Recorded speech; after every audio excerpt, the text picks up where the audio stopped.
The West Coast Trail. It's on almost every best hikes list you can find, and for a very good reason. The hike will seriously push your body and mind as you slog through the sand, the mud, the roots, and the rocks for 75 kilometers. You'll be tired, sore, blistered, and bruised. Is it worth it? Hell yes, it is.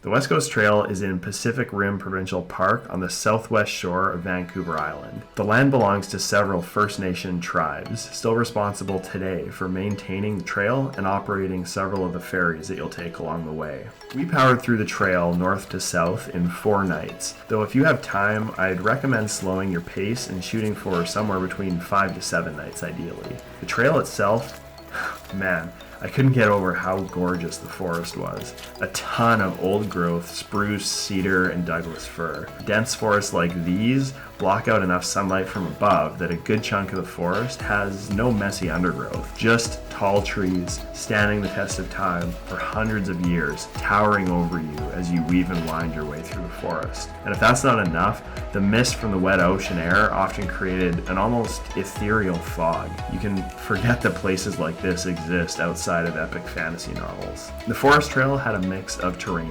Slippery boardwalks, often sloped and of questionable sturdiness. There were gnarly tree root systems requiring very precise steps to avoid tripping or twisting an ankle. There were tons of deadfall bridges requiring you to very carefully balance as you cross to avoid falling to your inevitable injury below. We counted 80 ladders as well on the trail, placed there to help with the pretty harsh ascents and descents. The ladders were hard and maybe a bit precarious, but they definitely helped with the ups and downs. You'll definitely have to ford some of the streams, but the deeper streams had cable cars to aid in the crossing. Cable cars are very unique and actually were a lot of fun to operate. And finally, let's not forget the mud.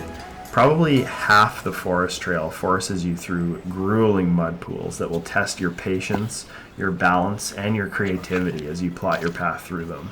The beach trail takes you along the beautiful coastline, but it's no walk in the park either. You push through deep sand that'll give your legs a workout even on a good day. You walk across slippery rocks of all sizes that will test your dexterity. And in a few rare cases, if you're lucky, you'll go across beautiful sandstone at low tides. The views along the coast are stunning. The sandstone creates some amazing rock outcroppings, many of them almost impossibly blooming with life. It's like nothing you've ever seen before. There are 13 official campsites along the West Coast Trail, and they aren't created equal. We stayed on the sandy beaches of Michigan Creek on night 1, the quaint knit-net cabins on night 2, the little paradise Vanilla Point on night 3, and the unfortunately crowded Camper Bay on night 4. Each campsite on the trail offers something unique and special. In my opinion, it's worth doing your research and planning your trip around the campsites that best suit your personal taste. Here are 2 of my highlights for what it's worth. Number 1, Susiat Falls. Even in the pouring rain, the waterfall sparkled and cascaded as though out of some sort of an enchanted forest.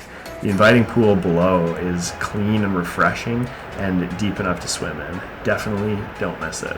Number 2, Vanilla Point. Probably our favorite spot on the entire trail, and it had its own waterfall. Perhaps a little smaller than Susiat Falls, but equally breathtaking nonetheless. As the tide pulled back in the evening, the shoreline at Vanilla Point revealed a really cool field of rocks stretching out to the open ocean. Backdropped by the setting sun and the still water, it was truly something special to behold. The experience on the West Coast Trail is one of a kind.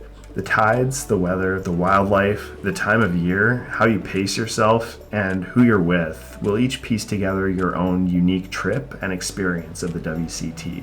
My advice? Create some memories for yourself along the way by really paying attention to what's happening around you. It's a grind that will take a lot out of you, but when you get to the end, that feeling, it's something else. It's a beautiful world we live in. Get outdoors and enjoy it.